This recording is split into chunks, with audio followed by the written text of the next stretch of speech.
कुमार है। मुझे 2 आदमियों ने अगवा किया है। मैं किसी पुरानी फैक्ट्री या गोदाम में कैद हूँ। ये दोनों आदमी मेरे पिता के लिए काम करते थे। मैं इन दोनों को पहचानता हूँ। मुझे डर है कि कहीं ये लोग मुझे जान से ना मार डालें। मेरी मदद कीजिए। मेरा फ़ोन नंबर है। ये तो पुलिस को देना होगा।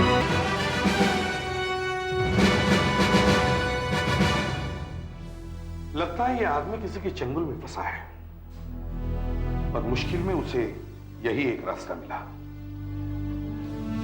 मिसेस शाह, ये चिट्ठी आपकी खिड़की पर चिपकी हुई थी? जी, वो अचानक आंधी आ जाने की वजह से मैं अपनी खिड़कियां बंद कर रही थी।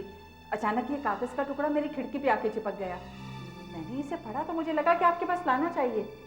वैसे आप रहती कहाँ हैं? जी, बांद्रा में, वसंत नगर। सर, मेरे ख्याल से वहां आसपास कोई फैक्ट्री तो है नहीं। हाँ, वहां तो सिर्फ मकान ही मकान है। तो फिर ये चिट्ठी आई कहां से? सर, कहीं ये बच्चों की शरारत तो नहीं है कि चलो हवा में ऐसे ही एक चिट्ठी फेंकते हैं और देखते हैं क्या होता है? तब भी हम इसे मजाक नहीं समझ सकते वीरेंद्र। हो सकता है किसी की जान खतरे में।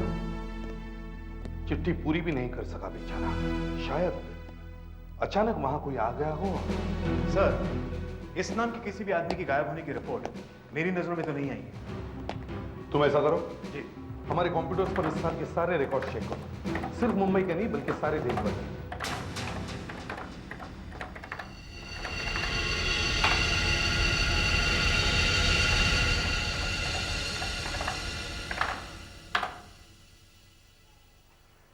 मुंबई में तो कोई पवन कुमार दिखाई नहीं देता है जो गायब हुआ है।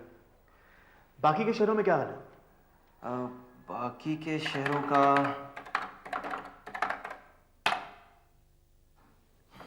पवन कुमार नाम के किसी भी आदमी के गायब होने की कोई रिपोर्ट नहीं। कुछ पता चला? सर, पिछले 3 महीने की किडनैपिंग्स की लिस्ट चेक कर ली और कुमार नाम का कोई भी आदमी उन गायब होने वालों की लिस्ट में नहीं है। वैसे मैंने सब सेंटर्स को इन्फॉर्म कर दिया है कि पवन कुमार के नाम की कोई भी रिपोर्ट मिले तो हमें फौरन सूचित कर दें। हाँ, पर यह भी तो हो सकता है कि उनके घर वालों ने पुलिस में रिपोर्ट ही ना करवाई हो। उनको शायद किसी ने धमकाया हो, जैसे हर किडनैपिंग केस में होता है। इस पवन कुमार को हमें खुद ढूंढना पड़ेगा। मुश्किल लग रहा है सर। हमें तो यह भी नहीं मालूम है कि वो मुंबई का है भी या नहीं। फिर भी हम मुंबई से ही शुरू करेंगे।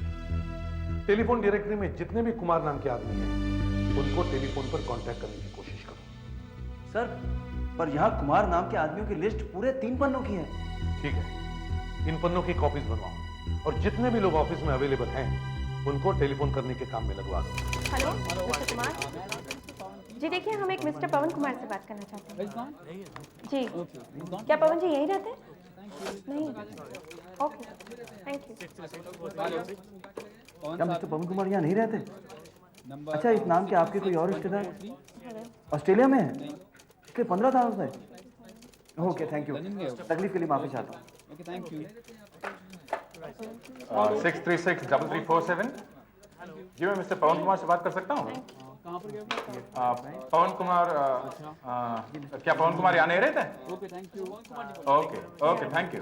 सर, अभी तक हमारे हाथ कुछ नहीं लगा है। पवन कुमार नाम के 9 लोग मिले हैं, लेकिन सब सही सलामत हेलो, अपने घर में। 625656। हमारे पास यही है। क्या मैं मिस्टर पवन कुमार जी से? सर, हम कोशिश कर रहे हैं।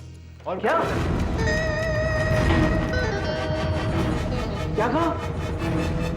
देखो, मैंने तुम्हें पहले भी कहा है कि मैं किसी भी तरह कल तक पैसों का इंतजाम कर दूंगा, लेकिन मेरे बेटे को कुछ मत करना प्लीज। हेलो मिस्टर कुमार, आप शांत हो जाइए। नहीं, मेरे बेटे को देखिए, हम वो नहीं हैं जो आप समझ रहे हैं। कौन है आप? हाँ, मैं एसीपी सीआईडी। हाँ? आपके बेटे पवन को अगवा किया गया है। सीआईडी? हाँ। तुम्हें कैसे पता चला? देखो, हमारे इस मामले में दखल मत दो, हमें हमारे हाल पे छोड़ दो। हेलो, हमें अपना आदमी मिल गया है। हमें अकेला छोड़ दीजिए। मैं खुद संभाल लूंगा इस मामले को। मैं नहीं चाहता कि पुलिस इस मामले में कोई दखल दे, प्लीज। हाँ एसीपी, हाँ प्लीज यहाँ से चले जाइए, भूल जाइए इस सब के बारे में। हमें पुलिस की मदद नहीं चाहिए। इसका मतलब है किडनैपर्स ने जरूर आपको धमकी दी होगी कि ये बात पुलिस तक नहीं पहुंचनी चाहिए। साहब, आप मेरी मजबूरी समझने की कोशिश क्यों नहीं करते?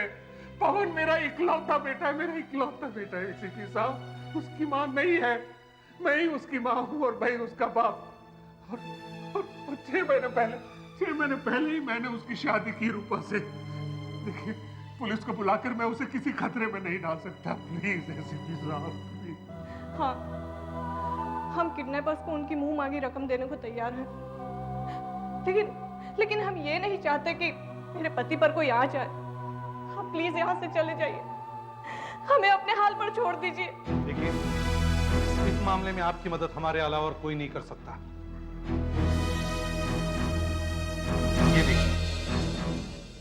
देखिए, पवन, ये तो मेरे बच्चे पवन की लिखाई है। ये चिट्ठी उसी ने लिखी है, ये चिट्ठी में पवन ने लिखी है। देख देख। ये चिट्ठी, ये कागज का टुकड़ा हमें यूं ही मिला किस्मत से। और ये आपकी और पवन की खुशकिस्मती है कि ये कागज का टुकड़ा हमें आपके पास ले आया। अब तो मामले की गंभीरता समझ लीजिए। अगर उन दोनों को जरा भी शक हुआ कि पवन उन दोनों को पहचानता है, तो पैसे मिलने के बाद भी वो पवन की जान ले सकते हैं। और अगर आपको अपने बेटे की जान बचानी है, तो आपको हमारी मदद करनी चाहिए। प्लीज। मुझे लगता है आप ठीक कह रहे हैं। मुझे माफ कर दीजिए एसीपी साहब, लेकिन मुझे ये सब मालूम भी तो नहीं था ना। ठीक है सत्यपाल जी, आप शांत हो जाइए। अब मुझे शुरू से बताइए, ये सब कैसे हुआ? परसों शाम 5 बजे वो दफ्तर से निकला, लेकिन वो घर नहीं पहुंचा वो। और जब 7 बजे तक वो घर नहीं आए, तो मैंने उन्हें मोबाइल पे कांटेक्ट करने की कोशिश की, लेकिन उनका मोबाइल बंद था। और पवन का भी अपना मोबाइल बंद नहीं रखते। और 8 बजे। हाँ, 8 बजे। एक मिनट मैं दिखाता हूँ।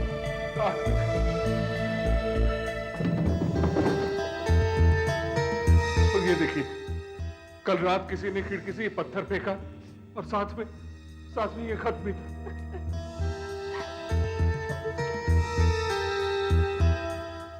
पिताजी, इन लोगों ने मुझे किडनैप कर लिया है और इनका कहना है कि जब आप इन्हें 50 लाख रुपए देंगे तो वो मुझे छोड़ देंगे।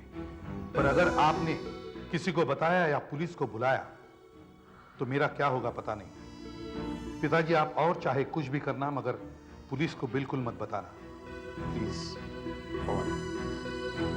क्या आपने किसी को ये फेंकते हुए देखा था? नहीं, लेकिन हम लोगों ने एक मोटरसाइकिल की आवाज सुनी थी। जब तक हम खिड़की तक पहुंचे, वो जा चुका था। तो फिर उसके बाद क्या किया आपने? और क्या करता, पैसों के इंतजाम में लग गया। स्टॉक ब्रोकर्स, बैंक मैनेजर, सबसे बात की और पैसों का इंतजाम भी कल तक हो जाएगा। चिट्ठी फेंकने के बाद क्या किडनैपर्स ने आपको फोन किया था? जी हाँ, कल रात 11 बजे उन्होंने फोन किया था। वो ये जानना चाहते थे कि मैंने पैसों का बंदोबस्त किया या नहीं। मैंने उनसे कल दोपहर तक का वक्त मांगा, लेकिन एसीपी साहब, जब मैंने पवन से बात करने की कोशिश की तो उन्होंने लाइन काट दी। उन्होंने ऐसा कुछ कहा कि वो दोबारा कब फोन करेंगे? हाँ, कहा करेंगे, लेकिन कब, ये तो पता ही नहीं। अब अगर उनका फोन आया तो हम उसे रिकॉर्ड करने की कोशिश करेंगे। क्या आपके फोन की दूसरी लाइन है घर में? जी, ऊपर पवन के स्टडी रूम में। रुदुला, ऊपर जाकर फोन रिकॉर्ड करने का सामान सेट करो। Yes sir. और आसपास नजर रखने का इक्विपमेंट भी लगा दे। Okay sir. आइए।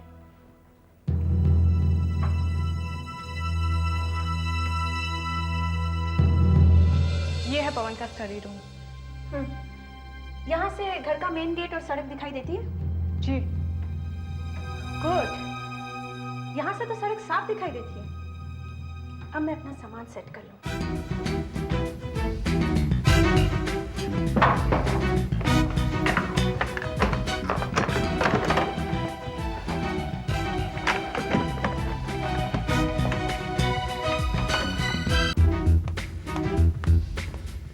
सर, सब कुछ सेट हो गया है। टेलीस्कोप, कैमरा और फोन की बातें रिकॉर्ड करने वाला सामान। और सबसे अच्छी बात यह है सर कि ऊपर के कमरे से मेन गेट साफ दिखाई देता है। गुड। सत्यपाल जी, अब जब किडनैपर्स का फोन आएगा तो आप ऐसा कीजिए, थोड़ी मोहलत और मांग लीजिए उनसे, कुछ दिन और। नहीं सीपी साहब, वो नहीं मानेंगे, उन्हें पैसे कल ही चाहिए। अगर वो नाराज हो गए पवन तो तब तक सही सलामत है जब तक उन्हें पैसे नहीं मिलते। इधर आपने पैसे दिए और उधर वो पवन को अपने रास्ते से हटाकर फरार हो जाएंगे। Why don't you understand this?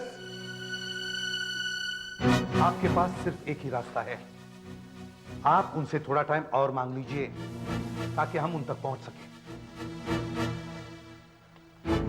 Mridula यहीं रहेगी, वो फोन रिकॉर्ड करेगी और घर के आसपास भी नजर रखेगी। मैं अपने ऑफिस जाता हूं, हो सकता है ये कागज हमें पवन तक पहुंचा सके। Don't worry Satyapal ji. Mridula, take care and be alert. Yes sir. भगवान, ये हमारे साथ ही क्यों हो रहा है? कहाँ है मेरा बच्चा पवन?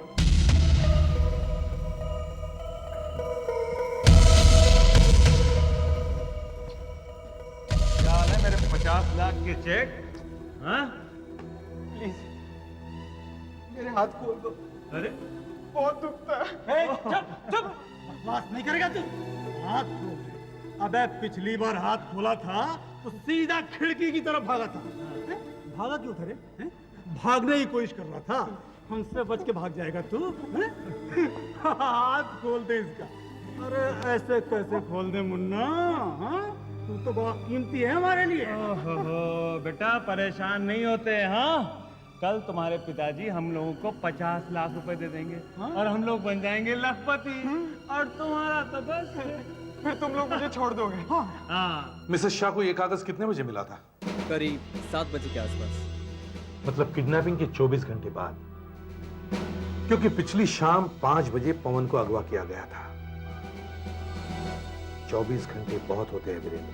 सर, ये कागज उसने उसी फैक्ट्री या गोदाम में से फेंका होगा जहां उसे कैद करके रखा गया है। कितनी दूर हो सकती है जगह मिसेस शाह के घर से? वसंत नगर से। जी सर। मिसेस शाह यहां रहती है, कागज यहां से मिला था। अब सवाल यह उठता है कि यह कागज आया कहां से, कितनी दूर से आया और किस तरफ से आया। मिसेस शाह कह रही थी कि उस वक्त आंधी चल रही थी। और हमें पता करना है कि आंधी उस समय किस तरफ से आ रही थी, यहां से, यहां से, यहां से या यहां से। हमें मौसम विभाग के किसी आदमी से बात करनी होगी, उन्हें जरूर मालूम होगा उस समय आंधी किस तरफ से आ रही थी। ठीक है सर, मैं मौसम विभाग के ऑफिसर मिस्टर घोष को बुला कर ले आता हूं। देखिए साहब, समुद्र में लो प्रेशर एरिया की वजह से परसों शाम से ही तेज हवा चल रही थी और कल शाम तक रही। साउथ वेस्टर्ली यानी दक्षिण पश्चिम की दिशा से हवा की रफ्तार फोर्स 4 के लगभग थी। मिस्टर घोष, जरा सरल भाषा में बताइए, अगर ये कागज का टुकड़ा हमें कल शाम 4 बजे यहां मिला और अगर ये कागज का टुकड़ा पिछले 24 घंटों में कभी भी फेंका गया हो तो ये किस तरफ से आया होगा? देखिए, कल सारा दिन हवा इस तरफ से आ रही थी और काफी तेज भी। हो सकता है वो कागज यहीं कहीं से आया होगा। हवा यहां से चल रही थी। आप कह रहे हैं कि हवा यहां से चल रही थी, यहां हमें पेपर मिला। अगर यहां हमें पेपर मिला है तो वो यहीं कहीं से आया होगा। और ये जो एरिया है ये 10 किलोमीटर लंबा और ये 8 किलोमीटर चौड़ा है। इसका मतलब 80 स्क्वायर किलोमीटर। ये तो काफी बड़ा एरिया बताया आपने। सर, ये एरिया तो बिल्कुल पानी है और हवा यहां से आ रही थी। और चूंकि पेपर हमें यहां मिला है, इसका मतलब पेपर यहीं कहीं से आया होगा। Paper has to be from here. सवाल यह भी है कि यह कागज का टुकड़ा कितनी दूरी से आया है। और सर, ये तो बिल्कुल हल्का है, इतना हल्का कि जरा सी भी हवा से काफी दूर निकल सकता है। कल तो आंधी चल रही थी। और आपको तो ये भी नहीं पता कि वो कागज कितने बजे फेंका गया। अगर वो पिछले 24 घंटे में किसी भी समय फेंका गया हो तो ये तो पता चल ही नहीं सकता कि वो किस तरफ से आया और कितनी दूर से आया? सर, जिस एरिया की हम बात कर रहे हैं यहाँ पर एक हाईवे भी है। हो सकता है कि ये पेपर किसी ट्रक या कार में अटक कर कहीं का कहीं होता हुआ वसंत नगर में पहुंच गया। तुम ठीक कह रहे हो विवेक, मगर हमारे पास इसके अलावा कुछ और है भी तो नहीं। एक काम करो, तुम लोग पता करो कि इस एरिया में कितने फैक्ट्रीज और गोदाम ऐसे हैं जो या तो खाली पड़े या बंद पड़े। यस सर, मगर आपको लगता नहीं कि हमें वक्त बहुत लगेगा और वही हमारे पास नहीं है? हाँ, पर कोई और सुराग मिलने तक हम कुछ कर भी तो नहीं सकते। हो सकता है मृदुला को ही कुछ पता चल गया।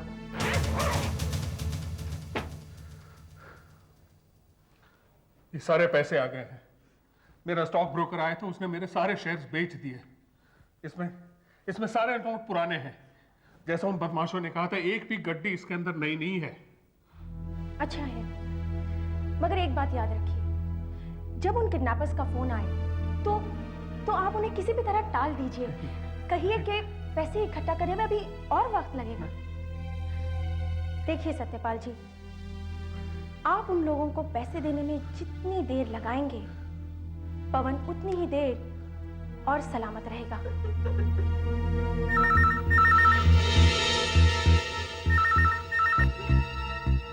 Hello hello. हाँ बड़ाऊ, रुपयों का इंतजाम हो गया? नहीं, देखो मुझे थोड़ा वक्त और चाहिए सारे पैसों का इंतजाम करने के लिए, प्लीज। अबे तुझे अपना लड़का सही सलामत चाहिए कि नहीं? नहीं, देखो तुम मेरे बच्चे को कुछ मत करना प्लीज। तुम्हारे पैसे चाहिए ना, तुम्हें मिल जाएंगे तुम्हारे पैसे सारे। प्लीज मेरी बात समझने की कोशिश करो। इतने सारे पैसे मैं कैसे इंतजाम कर दूं एक दिन में? सारे शेयर्स बेचने हैं, मार्केट की हालत बहुत खराब है। देखो प्लीज, एक दिन, सिर्फ एक दिन का वक्त मुझे दे दो, तुम्हें तुम्हारे पैसे मिल जाएंगे। प्लीज प्लीज देखो, मेरे बच्चे को कुछ मत करना, मैं तुम्हारे हाथ जोड़ता हूँ प्लीज। देख, ये चालाकी तुझे और तेरे बेटे को बहुत महंगी पड़ेगी। समझ रहा है ना तुम्हें क्या कह रहा हूँ? Hello hello hello. कोई बात नहीं, आपने उसे काफी देर तक फोन पे लगाए रखा था। इतनी देर में तो टेलीफोन एक्सचेंज वालों को उसका नंबर पता चल गया होगा। मैं भी फोन करती हूँ। Hello, telephone exchange, sub inspector Mridula here, CID. जी हाँ, उसी नंबर के बारे में फोन किया है। अभी अभी यहाँ एक फोन आया था। कौन से नंबर से आया था? हाँ, मैं होल्ड करती हूँ। हाँ, क्या मोबाइल से किया था? नंबर 9820041440, 9820041440। और हाँ, ये सर्वेलेंस जारी रखना। अब हम इन लोगों को, क्या हुआ? कुछ नहीं हो सकता, कुछ पता नहीं चलेगा। मगर क्यों? हमारे पास उन लोगों का नंबर है। हाँ है, लेकिन मुझे ये भी पता है कि ये किसका नंबर है। किसका है? ये मेरे बेटे पवन का मोबाइल फोन नंबर है। ये लोग पवन का मोबाइल यूज कर रहे हैं। बहुत चालाक है ये दोनों। कहीं हम उनका फोन ट्रेस न कर लें, इसलिए उन्होंने पवन के मोबाइल से फोन किया। तो सर अब हम क्या करें?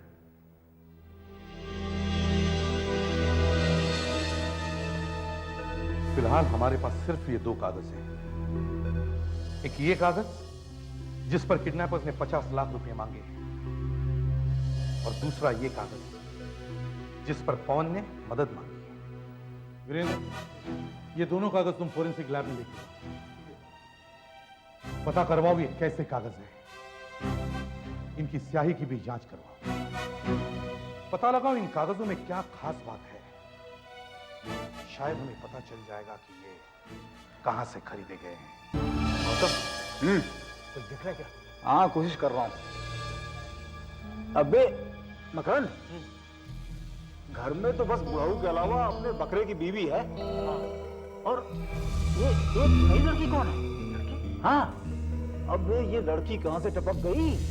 कौन है ये? उस साले को मना किया था मना किया था किसी को बताना नहीं,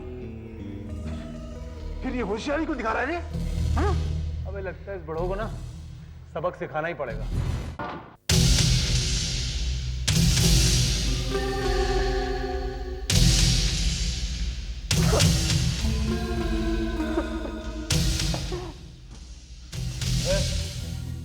तेरे घर में वो लड़की कौन है? कौन है वो लड़की? बोल बोल बोल। मैं नहीं जानता। किसकी बात कर रहे हो? अच्छा, देख, दाल में कुछ काला है। कुमार ने आज हम लोग को 50 लाख रुपए देने का वादा किया था। फिर वो देर क्यों कर रहा है? क्या पता यार, वो शायद ठीक कह रहा हो, क्योंकि 50 लाख की रकम कोई छोटी रकम तो होती नहीं है। और फिर वो हमसे 1 दिन की मोहलत मांग रहा है। 1 दिन की मोहलत देने में हमारा क्या जाता है? ना, कोई चक्कर है। वो जानबूझ कर झूठ बोल रहा है। तेरा क्या मतलब है? उसने पुलिस की मदद ले ली है? अरे हाँ, वो लड़की कहीं पुलिस वाली तो नहीं है? एक तरीका है जिससे सब कुछ पता चल सकता है कि वहां पे क्या हो रहा है। बोल बोल बोल। तेरे बाप का वो स्टॉक ब्रोकर है ना, उसे तू जानता है ना? अबे जानता तू? बोल ब्रोकर को फोन लगा, बस पूछ उससे कि तेरे बाप ने उसको शेयर बेचने के लिए कहा है कि नहीं? बस कितना टाइम लगेगा ये? जल्दी जल्दी। हेलो मिस्टर मेहता, मैं पवन कुमार बोल रहा हूँ। मेरे पिताजी कुछ शेयर बेचना चाह रहे थे। क्या उन्होंने आपसे इस बारे में कोई बात की है? वैसे तो मैं भी हैरान रह गया कि 50 लाख रुपए उनके शेयर्स एक साथ क्यों बेचना चाहते हैं। कुछ समझ में नहीं आया। मैंने उनसे कहा कि थोड़ा रुक जाओ, पर वो माने ही नहीं। उनको पैसे नकद चाहिए थे। और वैसे मैं आज सुबह खुद जाकर उनको 50 लाख रुपए दे आया, और वो भी पुराने नोट जैसे उनको चाहिए थे। ठीक है मिस्टर मेहता, मैं थोड़ा जल्दी में हूँ, मैं आपसे बाद में बात करता हूँ। वैसे चिंता की इसका मतलब ये हुआ कि पैसे उस हरामी को मिल चुके हैं और वो हमें बेवकूफ बना रहा है। हमें इससे एक बात और भी साफ हो जाती है कि ये सारा मामला वो पुलिस को बता चुका है और वो हम लोग को जानबूझकर देर करा रहा है। ला फोन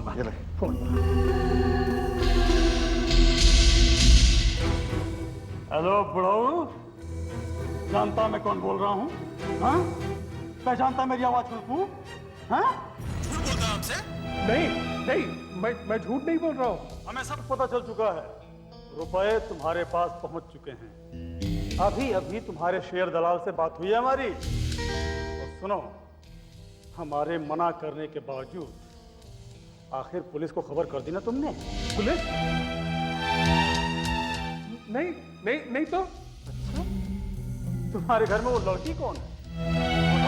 वो मेरी भतीजी है, मृदुला। अच्छा, कहाँ से आई है? नासिक से। एक मिनट बुढ़ाऊ, 1 मिनट। हाँ, तेरे घर में जो तेरी चचेरी बहन आई है नासिक से, क्या नाम है उसका? नाम बोल, बैग खोपड़ी उड़ा दूंगा। नाम बोल। वैसे तो मेरी 3-4 बहनें हैं। नाम प्रीति, उषा, लता। नाटक नहीं, चुप। सुन, तेरे बेटे को ऐसे किसी रिश्तेदार के बारे में कुछ भी नहीं पता, सुना तूने? देखो, ये मेरे बहुत दूर की रिश्तेदार है और बहुत दिनों के बाद आई है हमारे घर पे, इसलिए। देख बुढ़ाऊ, एक बात तो बहुत साफ हो गई है कि तेरे लिए तेरे बेटे की जान की कीमत क्या है। और एक बात कान खोल के तू भी सुन ले, हमें सारे रुपए 50 लाख 1 घंटे के अंदर अंदर चाहिए अभी, वरना तू अपने बेटे को खत्म समझ। नहीं, उसे कुछ मत करना प्लीज। देखो, मैं तुम्हारे हाथ जोड़ता हूँ। देखो, अपने बेटे को दोबारा अगर जिंदा देखना चाहते हो तो अपने घर से निकलो और बिल्कुल अकेले। और हाँ, 50 लाख रुपए साथ लेना मत भूलना।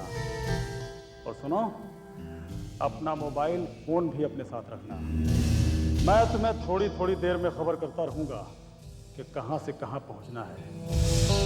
और एक बात और सुनो, अगर तुमने या तुम्हारे पुलिस वालों ने चालाकी की कोई भी कोशिश की ना, तो इस बार तुम अपने बेटे को मुर्दा घर में पाओगे। मुर्दा घर में, समझ गए?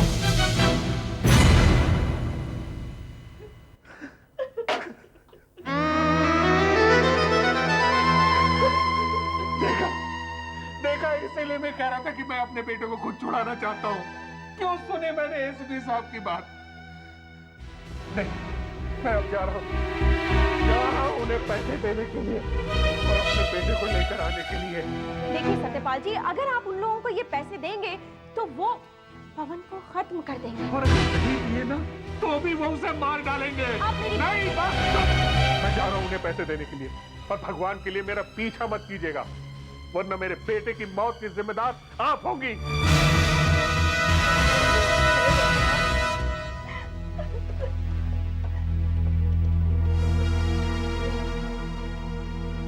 हेलो हेलो सर, सत्यपाल जी अभी अभी घर से निकले हैं उन लोगों को पैसे देने के लिए। क्या कह रही हो बेटा? सत्यपाल पैसे लेकर उन लोगों को देने के लिए निकल पड़ा है? उफ, कहाँ गया वो? कुछ पता नहीं सर। ठीक है, हमारे पास वैसे भी वक्त बहुत कम है। सर, वो 2 चिट्ठियां जो हमने आपको जांच करने के लिए दी थी, उनके बारे में कुछ पता चला?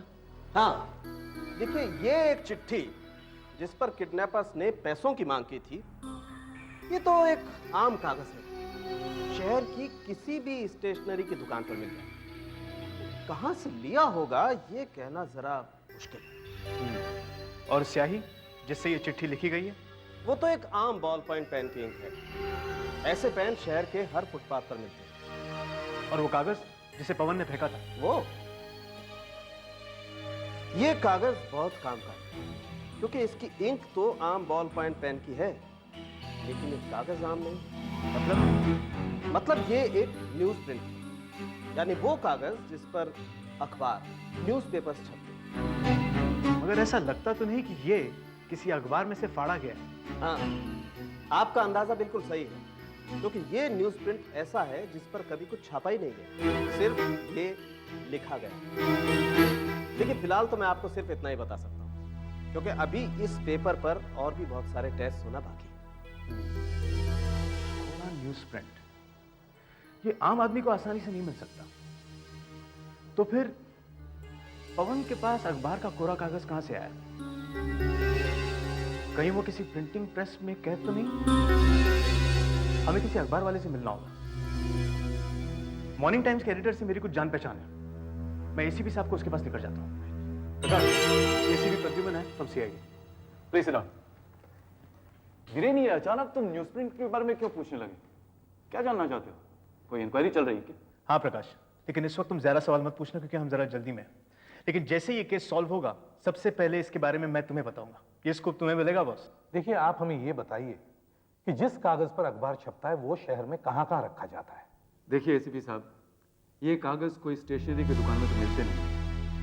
वैसे हर अखबार का अपना अपना एक अलग कोटा होता है। इसके अलावा कुछ ऐसे स्टॉकिस्ट हैं जो ये कागज अपने गोदाम में रखते हैं और वही प्रेस वालों को सप्लाई करते हैं। तो ये न्यूज प्रिंट कहाँ रखा जाता है उसकी हमें लिस्ट चाहिए, और खास करके शहर के इस एरिया में ऐसे गोदाम कहाँ हैं ये भी हमें बताइए। इस एरिया में? हाँ प्रकाश, इस एरिया में गोदाम कहाँ पर है ये जानना बहुत जरूरी है।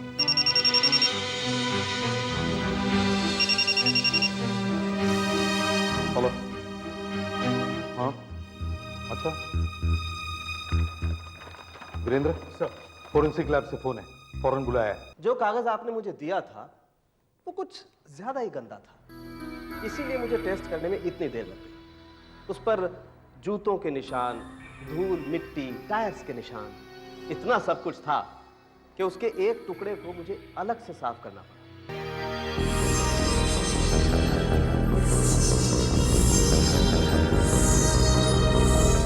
एकदम साफ नहीं है, अब भी इस पर कुछ छोटे छोटे काले निशान हैं। ये निशान इस कागज के नहीं है।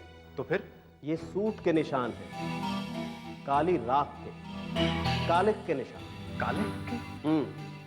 और अगर मेरा अंदाजा सही है तो तो ये कागज किसी ऐसी जगह पर रखा हुआ था जहां आसपास आग लगी हो।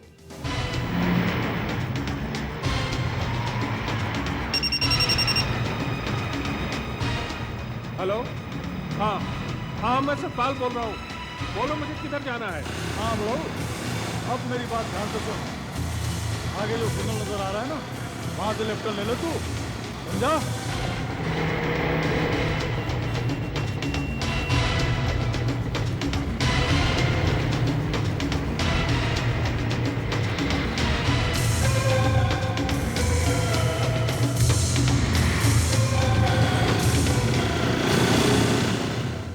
देखिए प्रकाश जी, हालात अब थोड़े बदल गए हैं। हमें कुछ और बातें पता लगी है उस कागज के टुकड़े के बारे में। आपको कुछ याद है, इस साल या पिछले साल किसी गोदाम में आग लगी हो जिसमें अखबार का कागज रखा जाता है? आग?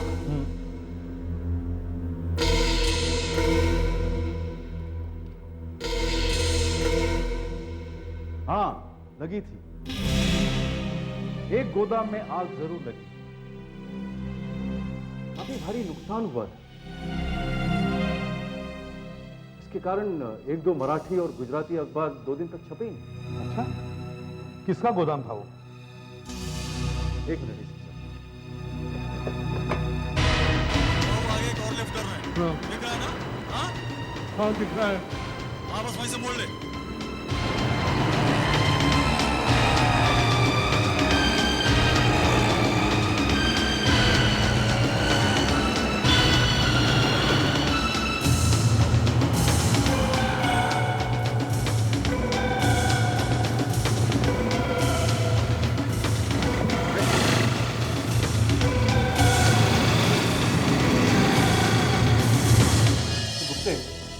पिछले साल जिस गोदाम में आग लगी थी वो किसका था?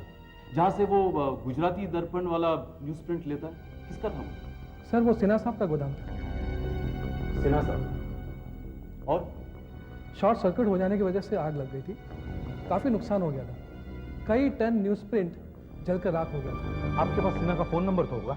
है ना सर?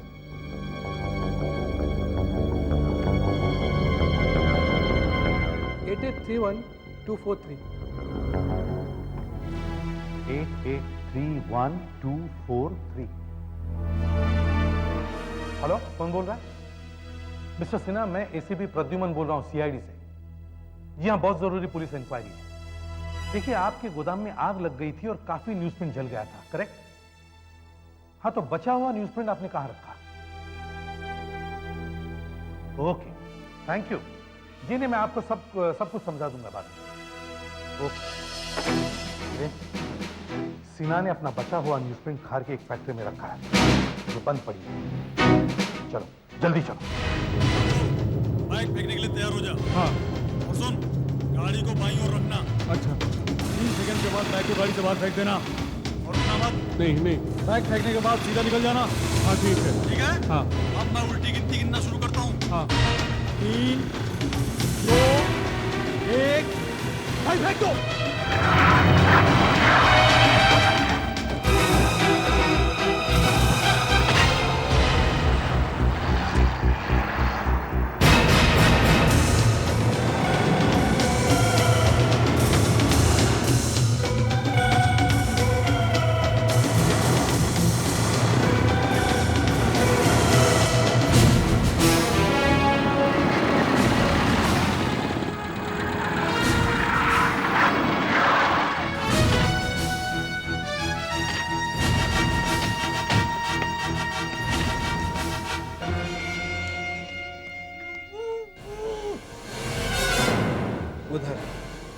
उधर ही होंगे वो। चलो।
घबराओ मत पवन, तुम सुरक्षित हो। आप लोग यहाँ? तुमने ये चिट्ठी जो फेंकी थी, पर तुमने ये किया कैसे? उन लोगों ने खाना खाने के लिए मेरे हाथ खोले थे। बस मैंने मौका पाते ही मैंने यहां से कागज फाड़ लिया और जल्दी से लिखना शुरू किया। अभी आधा ही लिखा था कि उन लोगों को शक हो गया, इसलिए मुझे कागज फेंकना पड़ा। चलो अधूरी ही सही, पर इस कागज के टुकड़े पर लिखी तुम्हारी चिट्ठी 2 आदमियों को आजीवन कारावास जरूर दिलवा देगी। बाहर में सब गाड़ियां और मोटरसाइकिल हटवा दो, वो लोग शायद आ जाएं।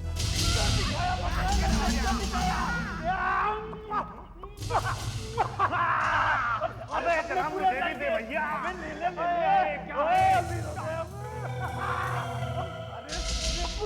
गौतम, हम लोग तो अमीर हो गए। हाँ तुरंत हम अमीर हो गए, लेकिन सबसे पहले पवन का मुंह बंद करना होगा। इसके बाद हम यहाँ से कहीं दूर निकल जाएंगे। अरे मैं तो कहता हूँ ये शहर ही छोड़ देंगे, उसके बाद मौज मजा आराम। चलते उड़ा दो उसको।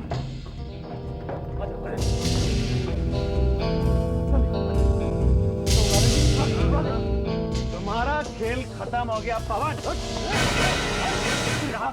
किसने खोले? हमने खोले।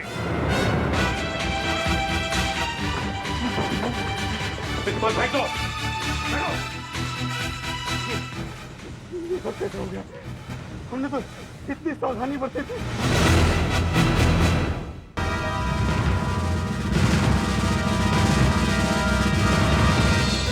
ये सारी फाइलें विक्रोली डबल मर्डर केस की है ना? Yes sir. सर गवाहों के बयान, फॉरेंसिक और बैलिस्टिक रिपोर्ट के साथ साथ मैंने मेरी रिपोर्ट भी इसमें लगा दी है सर। रात को इसे मैं ठीक तरह से पढ़ लेता हूँ, कल बताता हूँ मुझे क्या लगता है। ठीक है सर। और मैं तुम्हें घर छोड़ देता हूँ। No thank you sir. Sir आज मैं पार्ला जिम खाना जा रहा हूँ। मेरा कॉलेज का एक दोस्त है अजय सेठिया, वो एक पार्टी दे रहा है। अजय सेठिया नाम कुछ सुना हुआ सा लगता है, शायद आज सुबह अखबार में पढ़ा था मैंने। Right sir. सर 6 महीने बाद कोरिया में होने वाले इंटरनेशनल गेम्स में भारत की जो एथलेटिक टीम जा रही है, उस टीम का इसे कैप्टन बनाया गया सर। अच्छा, मगर उससे तुम्हारी दोस्ती कैसे? सर वो कॉलेज में मेरा जूनियर था और तभी मैं भी काफी भागा दौड़ा करता था सर। बस इसी भागदौड़ में हमारी मुलाकात हो गई और दोस्ती पक्की हो गई। फिर मैं पुलिस में आ गया, लेकिन उस पर एथलेटिक्स की धुन सवार रही सर। सर आज वो देश का ही नहीं बल्कि एशिया का टॉप एथलीट है सर। चलो उसे मेरी तरफ से भी मुबारकबाद दे। Yes sir. उसे कहना देश की नाक मत कटाना, समझे? Yes sir. हाँ बिल्कुल, कुलदीप साहब ने भी काफी नाम कमाया और इस बार आप एक बात खास तौर से चाहती कि बार हम कोरिया जाएंगे और ट्रॉफी लेकर आएंगे। अरे आप जरा जल्दी करो, देर हो रही है भाई। सर बस थोड़ा सा इंतजार कीजिए, मेरा दोस्त आने वाला है, वीरेन। अजय सर आ गया। हाय वीरेन, तू आ गया बदमाश। अरे कोई वक्त आने का, तू क्या समझता है? तू सीआईडी ऑफिसर क्या बन गया? तू कभी भी आ सकता है। क्या करूं यार, पुलिस वाला हूं। तेरी तरह सुपरस्टार एथलीट थोड़ी ना हो जो जब चाहे काम छोड़कर चलाऊं। Ajay thank you. अरे तो शुरुआत है वीरेन, मेरा और मेरी टीम का इतना भरोसा, इतना विश्वास है कि ट्रॉफी हम ही लेकर आएंगे और अपने देश का नाम चमकाएंगे। मुझे तुम पर पूरा भरोसा है। चल अपने टीम मेंबर से मिलता हूं। ये सर, ये है मिस्टर श्रेष्ठ, हमारी टीम के मैनेजर। हेलो। और ये है मिस्टर नायर, हमारे नए coach. Hello. India best coach. Sir और ये मेरा दोस्त है वीरेन, एक सीआईडी ऑफिसर। सर आप विश्वास नहीं करेंगे, कुछ साल पहले ये आदमी बहुत तेज भागता था। अच्छा? हाँ। जहाँ तक मुझे याद है मैं दौड़ने में से हराया भी करता था। हाँ। शुक्र करो अजय कि मैं पुलिस में भर्ती हो गया, वरना तुम भी हमारी टीम में आ जाओ, चलो हमारे साथ। अजय क्या बात है, और कितनी देर तक तरसाओगे मेहमानों को? चलो चैंपियन है, फिर बोलो। आइए। तू तो कॉलेज में शराब के खिलाफ था। अरे यार आज खुशी का मौका है, आज तू भी पिएगा। हाँ ओके। ये लेना, इसकी सील पहले से खुली हुई है। खुली हुई है?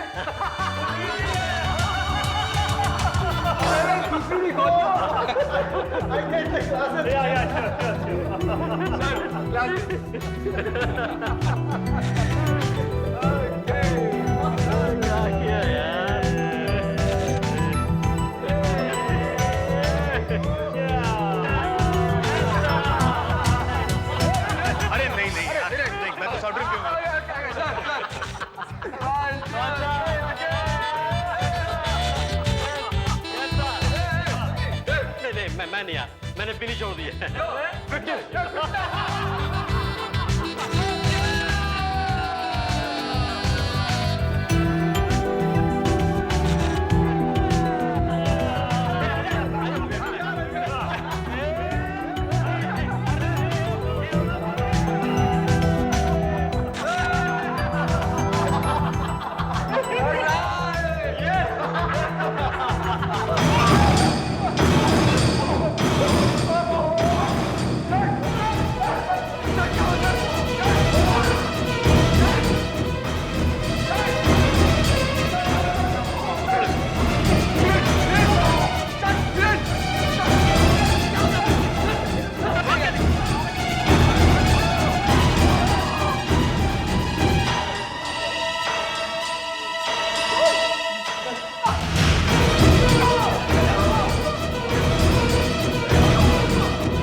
अब आप किस चीज का इंतजार कर रही हैं? ये आदमी जिंदगी और मौत के बीच झूल रहा है, आप इसे अंदर क्यों नहीं ले जा रही? इसकी अब कोई जरूरत नहीं है। क्यों? He is dead. हाँ, ये मर चुका है। मैं चाहता हूं कि शैंपेन की तीनों बॉटल्स जब्त करके फॉरेंसिक लैब में एनालिसिस के लिए भेज दो, और उस रोज पार्टी में जो जो लोग मौजूद थे उन सब के बयान ले लो। पता लगाओ कि वो बॉटल्स वहां कौन कौन लाया था। ये सभी काम फुर्ती से हो जाने चाहिए। Excuse me sir, sir please ये केस मुझे दे दीजिए, मैं तहकीकात करूंगा। देखो वीरेंद्र, जब भी किसी पुलिस ऑफिसर का कोई रिश्तेदार या दोस्त किसी केस में उलझा हो तो उसे वो केस हाथ में नहीं लेना चाहिए, नहीं लेना चाहिए। अजय तुम्हारा दोस्त है। सिर्फ दोस्त नहीं सर, गहरा दोस्त है, और वो इस वक्त आईसीयू में मौत से लड़ रहा है। और वो दूसरा आदमी, वो कोच मर चुका है सर, और ये सब मेरी आंखों के सामने हुआ है। मैं ये जानना चाहता हूं कि मेरे वहां रहते हुए उन्हें मारने की हिम्मत किसने की? सर प्लीज सर, ये केस मुझे दे दीजिए प्लीज।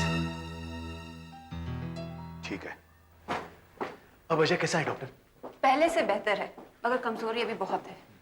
पूरी तरह से ठीक होने में 1-2 हफ्ते तो लग जाएंगे। किस्मत अच्छी थी कि वो बच गया। एग्जैक्टली हुआ क्या है? जहर दिया गया है, जहर, या तो आर्सेनिक या उसके जैसा ही कुछ और। फिलहाल यकीन के साथ मैं कुछ भी नहीं कह सकती। कोच की जब ऑटोप्सी होगी तब पता चल जाएगा कि ये जहर कौन सा है। कोच शायद पूरा ग्लास एक साथ पी गए थे, मगर अजय के पेट में उतना जहर नहीं निकला। उसने शायद 1-2 सिप ही लिए होंगे, वरना आज यहाँ एक के बजाय 2 लाशें पड़ी होती मुर्दा घर में।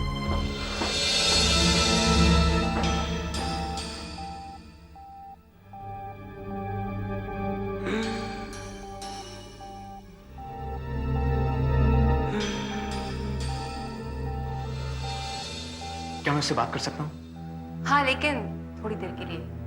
उसकी हालत अभी भी बहुत नाजुक है।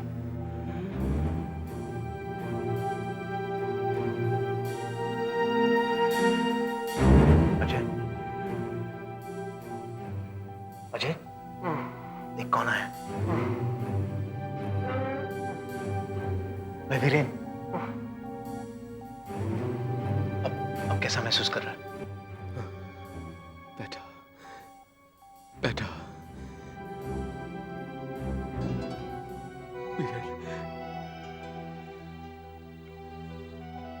इन लोगों ने मुझे बताया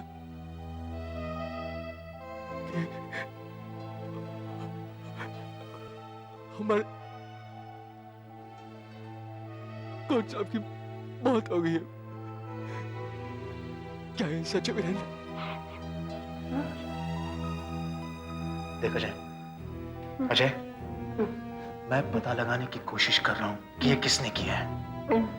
मैं उसे चैन से जीने नहीं दूंगा, मगर इसके लिए मुझे तुम्हारी मदद की जरूरत है। देखो अजय, पार्टी तुम्हारी तरक्की की खुशी में दी गई थी और किसी ने तुम्हारा कत्ल करने की कोशिश की। बदकिस्मती से गलत आदमी मारा गया। अब हत्यारे का पता लगाने के लिए मुझे सब कुछ डिटेल में जानना है। तुम मुझे यह बताओ कि तुम्हारी तरक्की से कुछ लोग जल गए होंगे। किन किन को प्रॉब्लम हो सकती है तुम्हारी तरक्की से? और दूसरी बात, पार्टी वाली रात को एग्जैक्टली क्या हुआ? मैं सब समझ रहा हूं, मैं सब समझ रहा हूं वीरेन। मैंने सोचा था वो दिन मेरी जिंदगी का सबसे खुशी का दिन होगा, लेकिन सबसे मनहूस साबित हुआ। इसकी शुरुआत कुछ रोज पहले हुई थी। उस सुबह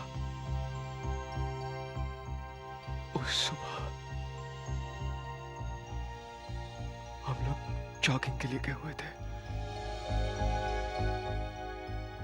जॉगिंग के बाद हम लोग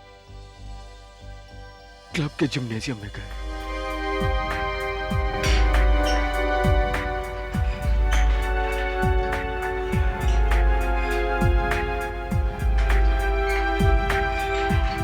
तुम लोगों को इस तरह मेहनत करते देखकर मुझे बेहद खुशी हो रही है और गेम शुरू होने तक अगले 6 महीने इसी तरह मेहनत और मशक्कत के होंगे। और गेम जीतने के लिए तुम लोगों को अपनी बॉडीज को परफेक्ट कंडीशंस में रखना होगा। एक विजेता टीम को जरूरी तौर पर एक ऐसे लीडर की आवश्यकता होती है जो टीम का सही नेतृत्व कर सके। पिछले कई हफ्तों से मैं और दूसरे सिलेक्टर्स इस बारे में चर्चा कर रहे थे कि हमारी टीम का कप्तान कौन हो, और आज हमने इस बात का फैसला कर लिया है। पिछले कई सालों से मिस्टर कुलदीप हमारी टीम के कप्तान रहे हैं और उन्होंने काम भी बहुत अच्छा दिया है, मगर इस बार हमने इस बात का फैसला किया है कि यह काम किसी जोशीले नौजवान को मिलना चाहिए। और इसीलिए पिछले कई महीनों से आपकी परफॉर्मेंसेस को देखते हुए हमारी निगाह में 2 लोग हैं, मनीष और अजय। मनीष पिछले कई महीनों से बहुत शानदार दौड़ रहे हैं, मगर मिस्टर अजय उनसे काफी सीनियर हैं और हम लोगों को अपने कैप्टन के रूप में पसंद है मिस्टर अजय।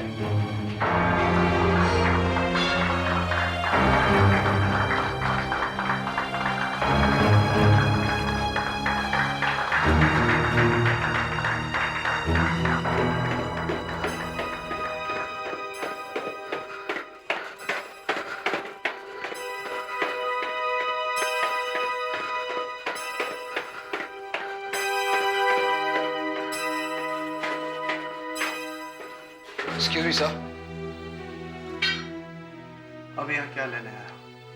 मेरे जख्मों को और कुरेदने का इरादा है क्या? सर ऐसी बात नहीं है सर। मुझे सर कहने की कोई जरूरत नहीं। अब तो आप मेरे नए कैप्टन हैं सर, और मैं तो आपकी टीम का एक फालतू सा मेंबर हूँ। पता नहीं वो भी हूँ कि नहीं हूँ, ये तो आपके हाथ में है सर। आप ऐसी बातें क्यों कर रहे हैं सर? आप हमेशा से ही मेरे लिए सर थे और रहेंगे। आप अभी भी हमारी टीम के एक सीनियर मेंबर हैं जिनसे मैंने पिछले कुछ सालों में बहुत कुछ सीखा है। और अगर आज मैं एक अच्छा खिलाड़ी हूं तो उसकी वजह है सिर्फ आपकी गाइडेंस। और सर, अगर आज एक कैप्टन के तौर पे मैं कामयाब होना चाहता हूं, उसके लिए मुझे आपकी सलाह की जरूरत है। लेकिन अगर आप ही मेरे खिलाफ हो जाएंगे सर, तो मैं आज ही इस कैप्टनशिप से इस्तीफा दे दूंगा। मेरे इस बर्ताव के लिए मैं माफी चाहता हूँ अजय। इस तरह से अचानक मेरे हाथ से कैप्टनशिप का छिन जाना, मैं इस बात को सहन नहीं कर सका अजय। वैसे तो मैं हमेशा से तुम्हारे साथ हूं। Thank you sir, thank you very much sir. वो मेरे कैप्टन बनने की खुशी में परसों एक पार्टी हो रही है सर। उस पार्टी में तभी रंग आएगा अगर आप वहां पे होंगे। मैं चाहूंगा कि आप जरूर वहां पे आए सर। ओके अजय, मैं तुम्हारी पार्टी में आऊंगा, जरूर आऊंगा। प्रवीण, तुम्हारा हाई जंप तो कमाल था यार। हाँ, इट वाज एक्सीलेंट। अरे सर आप आए, मुझे बहुत खुशी हुई sir. Thank you for coming. Congratulation Ajay, मैं तुम्हारे लिए शैंपेन लाया, स्पेंसर्स। मुझे लगा तुम्हें ये पसंद आएगी। Yes sir, thank you very much. मैं भी वही लेके आया, स्पेंसर शैंपेन। मुझे पता था तुम्हें ये पसंद है। अब तुम्हारे पास 2 बॉटल्स होगी। 2 नहीं 3। हाँ 3। अरे देव भी मेरे लिए यही शैंपेन लेके आया। हाँ, लेट्स गो। आज हम इसकी भूल जाओ, आज हम सिर्फ शैंपेन पिएंगे। देव प्लीज इन्हें रख लो। And you know what? और उसके बाद क्या हुआ वो तो तुझे पता ही है वीरेन। शैंपेन की बोतल खुली और अजय अजय अजय अजय रिलैक्स। अजय देखिए अजय देखिए, अब आप जाइए यहाँ से प्लीज। मैंने आपसे पहले ही कहा था इसे उकसाने की जरूरत नहीं है। अजय इसको अजय अपने आप को काबू में रख। किसी ने तुम्हारी हत्या करने की कोशिश की, लेकिन गलती से कोई और मर गया। लेकिन मैं कातिल को ढूंढ निकालूंगा अजय, तू सुन रहा है? मैं कातिल को ढूंढ निकालूंगा। Please go now. Ajay relax, relax Ajay. Hello, हाँ दया बोल। कहाँ से? फॉरेंसिक डिपार्टमेंट से। हाँ बोल। शैंपेन बोतल्स की जांच हो गई? अच्छा, क्या पता चला? ठीक है, मैं अभी पहुंचता हूँ। तो बाकी के 2 बॉटल्स के मिलावट के बारे में तो कह ही नहीं सकते, लेकिन ये तीसरी बॉटल जिससे अजय और कोच ने शैंपेन पी थी, लगता है इसमें मिलावट की गई थी। क्या मिलाया गया? इस बॉटल की शैंपेन की केमिकल जांच से बात पता लगती है कि इसमें आर्सेनिक मिला है। आर्सेनिक? जी हाँ, आर्सेनिक। बॉटल और ग्लासेस से भी यही पता चलता है। बॉटल में बची शैंपेन की कंसंट्रेशन से यह बात पता लगती है कि इसमें करीब 5 से 8 ग्राम तक आर्सेनिक मिलाया गया। 5 से 8 ग्राम? ये तो बहुत ज्यादा डोज है ना? हाँ, इनफैक्ट तुम्हारा दोस्त बहुत लकी था कि उसने सिर्फ 1-2 घूंट पिए। अगर वो जरा से भी ज्यादा पी लेता तो उसका भी वही हश होता जो उस कोच का। तीसरी बोतल कौन लाया होगा? इसके ऊपर कोई फिंगरप्रिंट्स मिले? नो सर, बॉटल्स को बर्फ में रख दी गई थी, जिससे आसपास पानी की परत जम जाने की वजह से प्रिंट्स या तो धुंधले पड़ गए या धुल गए। अजय ने जो मुझे बताया उस हिसाब से सिर्फ 3 लोग शैंपेन लेकर आए। एक्स कैप्टन कुलदीप, देव और मनीष। अब तीनों में से कोई एक जहर वाली बोतल लाया है। इसका मतलब तीनों में से कोई एक आप हम में से किसी एक पर कोच के मर्डर और अजय पे खून करने की कोशिश का इल्जाम लगा रहे हैं। तुम तीनों ही शैंपेन लेकर आए थे और उनमें से किसी एक बोतल में जहर मिला हुआ था। तुम तीनों में से किसी एक ने बोतल का सील तोड़कर इंजेक्शन के जरिए शायद आर्सेनिक मिला दिया था। सील तोड़कर इंजेक्शन से? ये क्या बकवास है? Shut up! शैंपेन की बोतल तो तुम भी लाए थे ना, और ज्यादातर वक्त तुम बार के पास में ही थे कि नहीं? हो सकता है ये तुमने किया हो। आप बिना बात के मुझे फंसाने की कोशिश कर रहे थे। मुझे अच्छी तरह याद है, जब अजय शैंपेन खोलने लगा था तब उसने दूसरी बोतल उठाई थी, लेकिन तुमने उसे रोका और उसे जहर वाली बोतल दी, ये कह के कि उसकी सील पहले से टूटी हुई है। हाँ ऐसा हुआ था, लेकिन सील मैंने नहीं तोड़ी थी सर। सर मेरा इस मामले से कोई लेना देना नहीं, और ना ही मेरा। देखिए, मैं जो बॉटल लाया था वो तो सील थी। मेरी बॉटल पर भी सील लगी हुई थी। मुझे तो यह भी नहीं पता कि आर्सेनिक मिलता कहाँ है। मिस्टर कुलदीप, आर्सेनिक कहां मिलता है ये तो मैं भी नहीं जानता, और ना ही मैं ये जानता हूं कि खूनी कौन है। लेकिन एक बात मैं अच्छी तरह से जानता हूं, हम लोग हमेशा आखिर में हमारे आदमी तक पहुंच जाते हैं। Always get our man. 3 bottle, 2 में शैंपेन, 1 में मौत। अजीब बात है सर, अलग अलग 3 आदमी एक पार्टी में आते हैं और तीनों ही एक जैसी शैंपेन की बोतल लाते हैं। तीनों बोतलें एक जैसी। अब कैसे पता चलेगा कि कौन सी बोतल कौन लेकर आया था?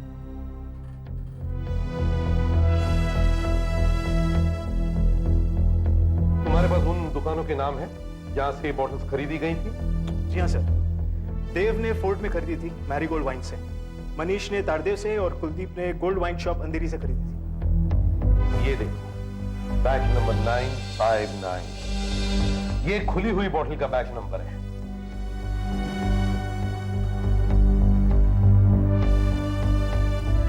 और ये देखो, बैच नंबर 951, बैच नंबर 954। तुम उन तीनों दुकानों पर जाके पता लगाओ कि बैच नंबर 959 जिस बैच की ये बॉटल है किस दुकान पर रखा हुआ था। एक बार हमें ये पता चल जाए तो फिर हम ये पता लगाएंगे कि किसने ये बॉटल खरीदी थी, वही हमारा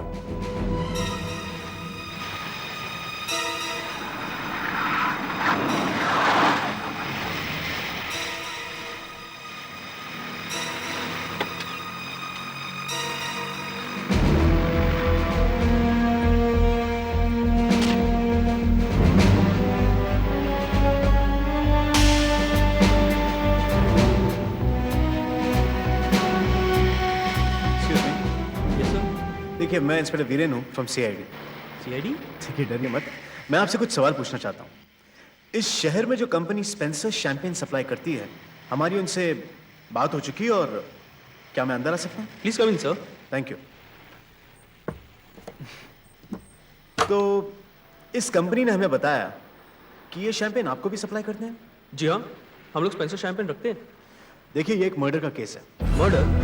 डरने की कोई बात नहीं है। हम सिर्फ ये पता लगाने की कोशिश कर रहे हैं कि ये बोतल किस दुकान से आई है। जरा गौर से देखिए, इसका बैच नंबर है 959 और कंपनी ने भी हमें बताया कि इस बैच का कुछ माल आपकी दुकान पर सप्लाई हुआ था। जी हाँ, 15-20 दिन पहले ये बैच हमारे यहाँ आया था। करीब 40 बोतलें आई थी, अभी भी कुछ बची हुई हैं। देखिए, माफ कीजिए, मैं जानता हूँ कि आपके यहाँ दिन भर कितने सारे कस्टमर्स आते होंगे, लेकिन फिर भी प्लीज मेरी थोड़ी सी मदद कर दीजिए। हम ये भी पता लगाने की कोशिश कर रहे हैं कि पिछले हफ्ते किस किस ने शैंपेन आपकी दुकान से खरीदी थी। ऐसे तो बताना मुश्किल है। देखिए, मैं आपको मेरे पास कुछ फोटोज है, मैं आपको दिखाता हूँ। ये देखिए, और मुझे बताइए कि इनमें से किसी ने पिछले हफ्ते आपके यहाँ से शैंपेन ली थी?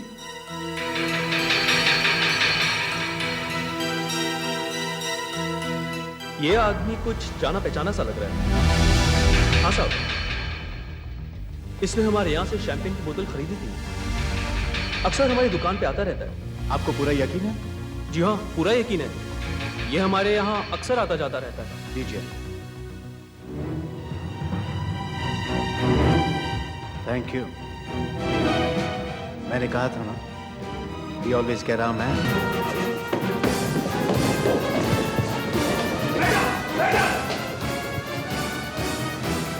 Yes, sir.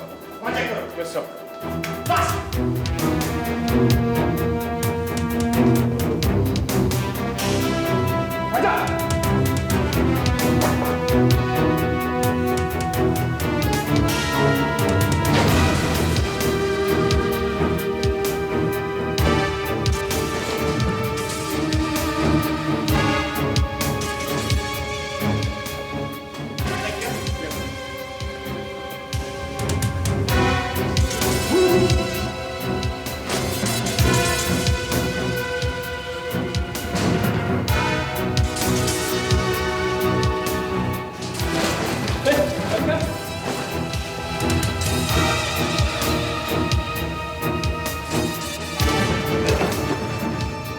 Sit down.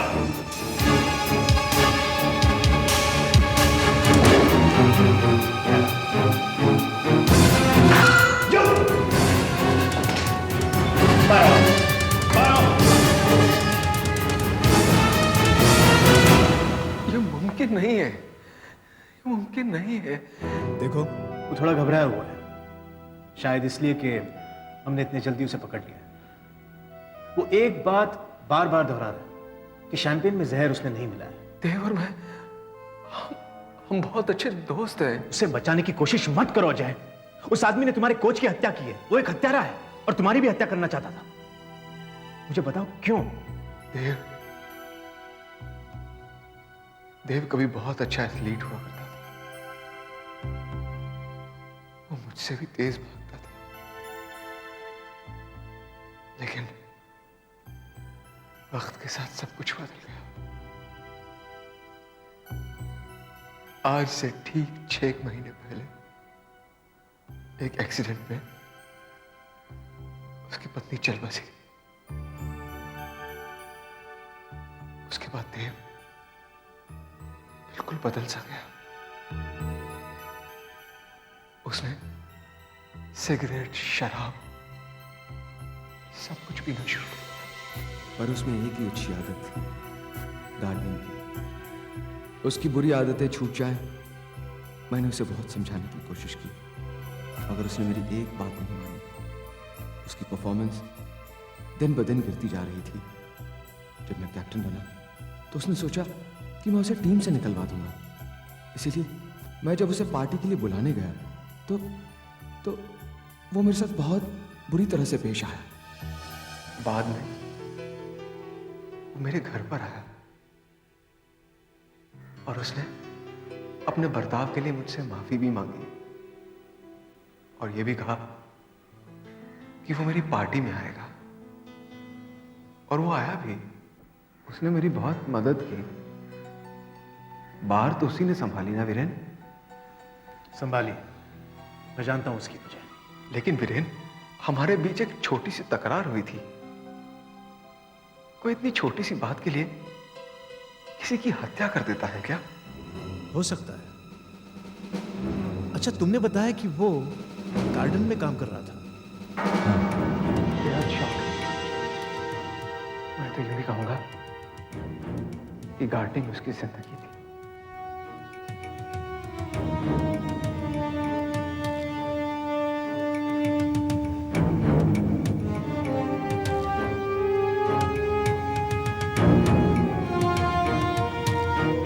Sir, ये देखो क्या मिला। इंसेक्टिसाइड, कीड़े मारने की। Good that. इसे फॉरेंसिक लैब भेजो। Yes sir.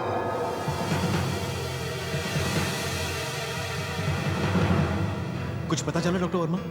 देखिए, कीड़े मारने वाली दवा में कई किस्म के केमिकल्स होते हैं, ज्यादातर जहरीले। आर्सेनिक भी उनमें से एक है। और शैंपेन में मिलाया गया जहर भी आर्सेनिक ही था, राइट?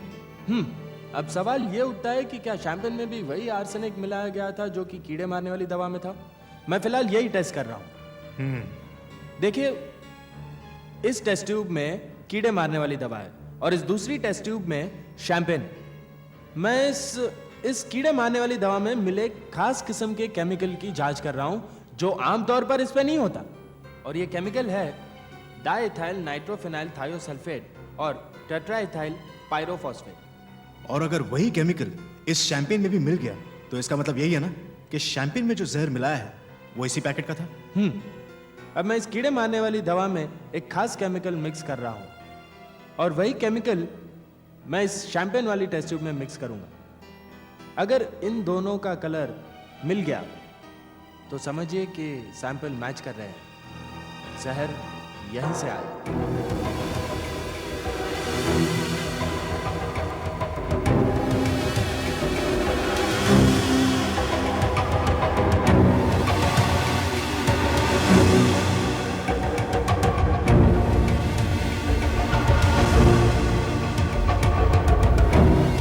हाँ, ये जहर इस कीड़े मारने वाली दवा में से ही आया। सारे सबूत यही कहते हैं कि खूनी तुम ही हो, क्योंकि अजय की वजह से शायद तुम्हारा करियर बर्बाद होने जा रहा था। अजय और उस कोच की वजह से। नहीं, ये सब मैंने नहीं किया है।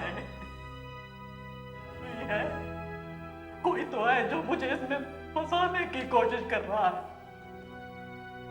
वो ऐसे दिखाना चाह रहा है। हाँ, वो ऐसे दिखाने की कोशिश कर रहा है जैसे ये सब मैंने किया है। कौन हो सकता है? हाँ, और कोई नहीं है, वो तुम ही हो। तुम्ही ने वो बोतल खरीदी और उसमें जहर मिलाया। और ये वो जहर है जो कीड़े मारने वाली दवाई में होता है। डाइथाइल नाइट्रोफिनाइल थायोसल्फेट और टेट्राइथाइल पायरोफॉस्फेट। और तुम्ही ने वो बोतल अजय को दी जबकि वहां पर दूसरी बोतलें थी। मेरे लिए तो तुम ही खूनी हो। Relax, relax. देखो, तुमने तुम्हारा काम कर दिया। You have got your man. Ajay, 1 या 2 हफ्ते के अंदर ही तुम्हें इस व्हीलचेयर के सहारे की जरूरत ही नहीं पड़ेगी। और देखना, तुम खुद फिर अपने पैरों पर चल फिर सकोगे। और फिर देखना अजय, 1 महीने के अंदर ही फिर से तुम अपनी प्रैक्टिस शुरू कर सकते हो। वीरेन, कैप्टेंसी से मुझे कुछ लेना देना नहीं है। एक रेस जीतने के लिए कोई किसी की जान कैसे ले सकता है? और हम अपने आप को स्पोर्ट्समैन कहते हैं। इन सब सुख दुख का नाम ही जिंदगी है बॉस। अजय, जिंदगी में ऐसे उतार चढ़ाव तो आते ही रहते हैं। अब तुम इन सब बातों को भूल जाओ और आगे की सोचो। अरे, तुम्हारे कुछ लेटर्स आए हैं, देखोगे? नहीं, जरूरी नहीं होंगे। कुछ बिल्स हैं, ये एथलेटिक एसोसिएशन से कुछ लेटर है, अरे फैन मेल भी है, और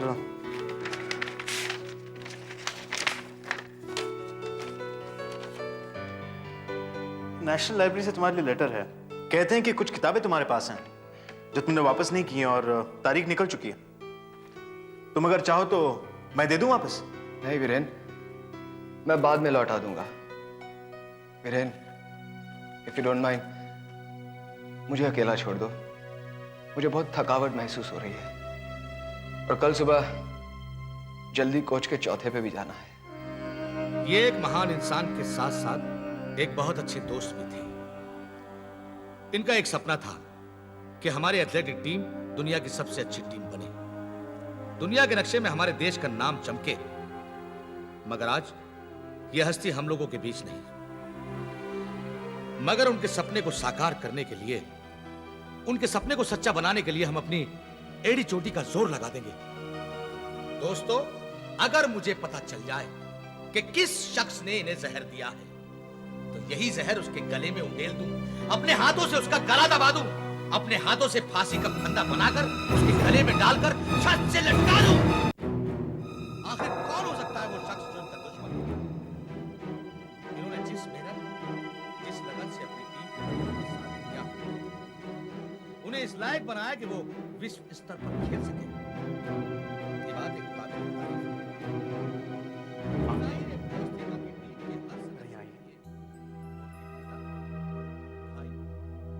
जी, ये जो बोतलें यहाँ रखी हुई शैंपेन की, किसने रखी है यहाँ? कौन पीता है ये शराब?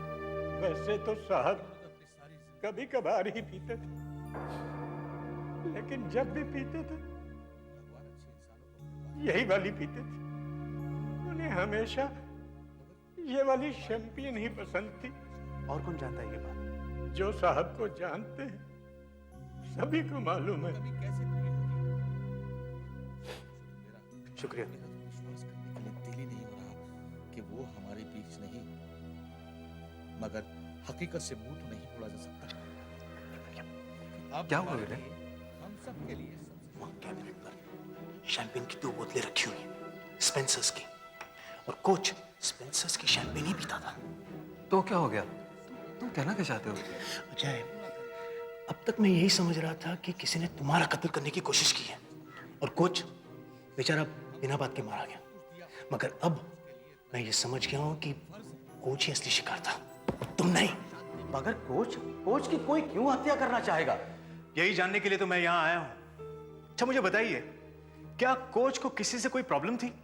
किसी खिलाड़ी से जिसे वो टीम से बाहर निकालना चाहते हो, या फिर किसी से कोई बहस हुई हो? किसी को क्या प्रॉब्लम हो सकती है सर? वो तो दिल के बहुत अच्छे इंसान थे। अच्छा, उनकी जान पहचान कितने लोगों के साथ थी? मेरा मतलब है जो लोग उनके घर गए हो या फिर जिन्होंने उनके साथ बैठकर पी हो। ज्वाइन करने के बाद सभी खिलाड़ियों को उन्होंने अपने घर पर बुलाया था और एक एक करके उनसे पूछा था कि वो उनसे क्या चाहते हैं। सभी तो उनके घर पर गए थे। अच्छा, मतलब करीब करीब सभी लोग जानते थे कि वो क्या पीते थे। अच्छा श्रेष्ठा जी, एक बात बताइए, क्या कोच किसी बात को लेकर परेशान थे? लोग परेशान तो थे कि कुछ खिलाड़ियों की परफॉर्मेंसेस लगातार एक जैसी नहीं थी। शायद इस बारे में कोच ने कोई पूछताछ की हो। जी नहीं, बल्कि कोच ने इस बात का फैसला किया था कि इस बार खिलाड़ियों का मेडिकल चेकअप कराएंगे। कहीं कोई खिलाड़ी ड्रग्स तो नहीं ले रहा, आई मीन स्टेरॉइड्स। स्टेरॉइड्स? आप तो जानते ही हैं मिस्टर वीरेन कि कुछ दवाइयां लेने से आपकी परफॉर्मेंस बेहतर हो सकती है। आप बहुत तेज दौड़ सकते हैं, बहुत तेज, लेकिन दवाइयां लेना मना है, स्टेरॉइड्स लेना मना है। ओहो, और कोच टीम की जांच करके यह पता लगाना चाहता था कि उनमें से कोई इन दवाइयों का इस्तेमाल तो नहीं कर रहा। जी हाँ, अब आप मनीष को ही ले लीजिए ना। पिछले महीने इतना खराब दौड़ता था कि पूछो मत, और अचानक चैंपियन की तरह दौड़ने लगा। अब ये भी हो सकता है कि वो मेहनत कर रहा हो, प्रैक्टिस कर रहा हो, या फिर स्टेरॉइड्स ले रहा हो। इन्हीं सब बातों को मालूम करने के लिए कोच इन खिलाड़ियों का मेडिकल चेकअप कराने वाले थे। एक और बात, अगर यह साबित होता है कि कोई दवाई ले रहा है तो उसके खिलाफ क्या कार्रवाई की जाती है? हिंदुस्तान ही में नहीं बल्कि सारी दुनिया में इसे गैर कानूनी माना जाता है। ऐसे एथलीट को सारी जिंदगी के लिए खेल से बाहर कर दिया जाता है, यानी जिंदगी बर्बाद। मिस्टर श्रेष्ठ, मुझे इन सभी खिलाड़ियों की पिछले 1 साल की रिपोर्ट दीजिए। इस बेवकूफी का आखिर मतलब क्या है? हमारे खून की जांच क्यों की जा रही है? देखने के लिए कि आप में से कोई अपनी ताकत बढ़ाने के लिए दवाइयों का इस्तेमाल तो नहीं कर रहा, ड्रग्स का इस्तेमाल तो नहीं कर रहा। और अगर ड्रग्स का कोई इस्तेमाल कर रहा है तो शायद उसी ने कोच की हत्या की है और अजय को भी जान से मारने की कोशिश की है। बकवास है ये सब। इसका कोच की हत्या से क्या ताल्लुक है? कोच आप लोगों का मेडिकल चेकअप करने ही वाला था, उसे हकीकत का पता चल जाता, इसलिए उसका कत्ल कर दिया गया। अब इस टेस्ट से पता चल जाएगा कि आखिर खूनी है कौन। जस्ट टू बी श्योर, मैं ब्लड और यूरिन टेस्ट दोनों ही कर रही हूँ। मेरे ख्याल से आज शाम तक मैं आपको रिपोर्ट भिजवा दूंगी। सर। यस।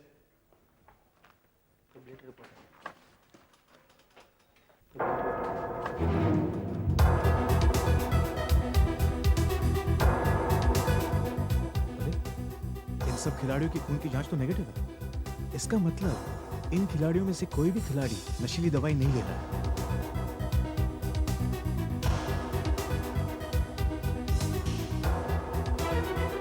ये अजीब बात है।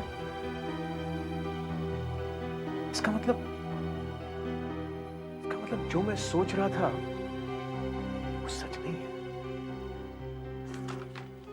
दया, जरा वो वाली फाइल देना जो टीम के मैनेजर ने भी दी है, एथलेटिक्स के रिपोर्ट के बारे में।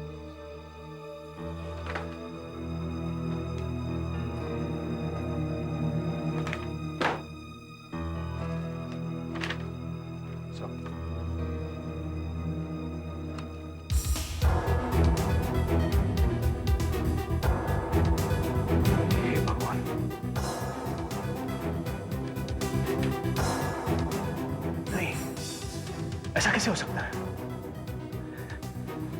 ये मैंने पहले ही क्यों नहीं देखा?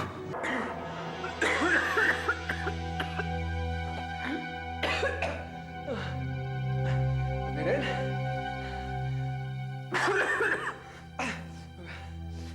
वीरेन,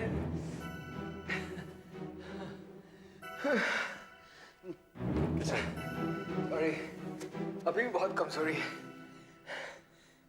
क्या बात है वीरेन? तो कुछ परेशान सा लग रहा है।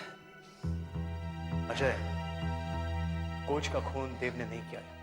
क्या? मैंने तुझे ठीक ही कहा था ना? हाँ, और मैंने भी ठीक ही कहा था। खूनी तुम्हें जान से नहीं मारना चाहता था, उसे बल्कि कोच को खत्म करना था। भला कोई कोच की हत्या क्यों करेगा? क्योंकि कोच सभी खिलाड़ियों का मेडिकल चेकअप कराना चाहता था। उसे यह पता लगाना था कि कोई ड्रग्स तो इस्तेमाल नहीं कर रहा, कोई दवाइयां तो नहीं ले रहा है, और इसीलिए इसका खून कर दिया गया। और आज मैंने उन सभी खिलाड़ियों की मेडिकल जांच करवाई है। तो क्या पता चला? उनमें से कोई स्टेरॉइड्स लेता है? ये रही उनकी रिपोर्ट, खुद ही देख लो। कातिल कौन है ये तुम्हें पता चल जाएगा। मगर वीरेन, इनमें से तो अभी की रिपोर्ट नेगेटिव आई है। इससे कैसे पता चलेगा कि खूनी कौन है? ये तो मेडिकल रिपोर्ट है वीरेन। हाँ, ये एक मेडिकल रिपोर्ट है और इस लिस्ट में खूनी का नाम नहीं है। क्यों? क्योंकि खूनी का टेस्ट हुआ ही नहीं, क्योंकि वो बहुत कमजोर है। उस पर आर्सेनिक के जहर का असर है और उसका इलाज चल रहा है। कुछ समझ में आया? मतलब तुम कहना चाहते हो कि हाँ, तुम खून तुम्ही ने किया है। वीरेन, ये क्या मजाक है यार? ये मजाक नहीं, हकीकत है। जो आदमी टीम से बाहर निकाला जाने वाला था, वो अचानक टीम का कैप्टन बन गया। तुम पिछले 2 महीने में अचानक तेज भागने लग गए। कैसे? क्योंकि तुम स्टेरॉइड लेने लग गए थे। यार, मेरी जान लेने की कोशिश की गई, मुझे जहर दिया गया और तुम हो के मुझे पर इल्जाम लगा रहे हो? नहीं, तुम्हें किसी ने जहर नहीं दिया था। वो जहर तुमने खुद लिया था, मगर बहुत थोड़ा, जिससे तुम मरे नहीं, सिर्फ थोड़े से बीमार पड़ गए। मुझे उसी दिन समझ जाना चाहिए था, जिस दिन मैंने वो लाइब्रेरी का लेटर देखा। जिस आदमी को कभी जिंदगी में पढ़ने का शौक ही नहीं था, उस आदमी के घर में इतनी सारी लाइब्रेरी की किताबें। तुम किताबें पढ़ रहे थे, लेकिन टॉक्सिकोलॉजी पर, जहर विज्ञान, क्योंकि तुम ये पता लगाना चाहते थे कि एक इंसान कितना आर्सेनिक ले सकता है जिससे वो सिर्फ बीमार पड़ जाए लेकिन मरे नहीं। और ये है तुम्हारी किताबों की लिस्ट। वीरेन, तुम्हें कोई गलतफहमी हुई है? गलतफहमियां तो सब दूर हो गई अजय। कुलदीप, मनीष और देव के कान में भी तुम्ही ने बात डाली थी कि तुम्हें स्पेंसर शैंपेन बहुत पसंद है, और इसीलिए एक के बाद एक सभी वही बोतल लेकर आने लग गए, स्पेंसर शैंपेन। और देव जिस बोतल को लेकर आया था, उसमें तुमने चुपके से इंजेक्शन के जरिए जहर मिला दिया। कौन सा जहर? वही जहर जो देव अपने बगीचे में इस्तेमाल करता था। अजय, अब कल मैं तुम्हारा ब्लड टेस्ट कराऊंगा, और मुझे यकीन है कि इसका नतीजा स्टेरॉइड्स के लिए पॉजिटिव ही होगा, और शायद तुम भी इस बात को मानते हो। हाँ, मैं मानता हूं मैंने ड्रग्स लिए।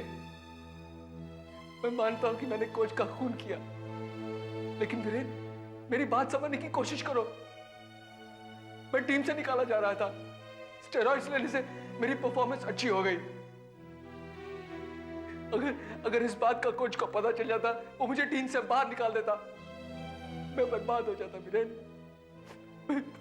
हो जाता। और वो कोच मेरी जिंदगी तहस नहस करने वाला था, इसलिए उसका खून करना जरूरी था। वीरेन, तू ये केस को खत्म कर दे वीरेन, मेरे लिए प्लीज वीरेन, प्लीज। इतना सब बुझाने के बाद तुम चाहते हो मैं तुम्हें छोड़ दूं? प्लीज वीरेन, मुझ पर रहम कर वीरेन, रहम कर। मैं जानता हूं एक सच्चा पुलिस ऑफिसर है, लेकिन सिर्फ एक बार वीरेन, अपने उसूलों को समझौता कर अपनी आंखों को मूंद ले वीरेन। मुझे छोड़ दे वीरेन, प्लीज मुझे छोड़ दे वीरेन, प्लीज मैं जेल में सड़ जाऊंगा Viren. Help me please Viren, help me Viren, please help me.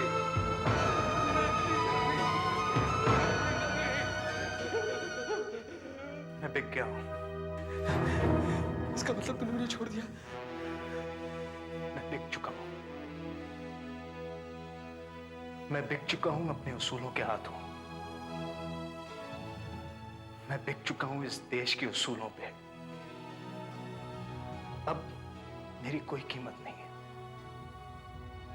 अगर मैं तुम्हें छोड़ दूंगा तो मैं अपनी माँ बाप की आंखों में कभी झांक के नहीं देख सकूंगा। कहीं मुझसे मुंह ना मोड़ लें, ये सोचकर कि उन्होंने एक कीड़े को जन्म दिया है। मुझे माफ कर दो जय, मुझे तुम्हें गिरफ्तार करना होगा।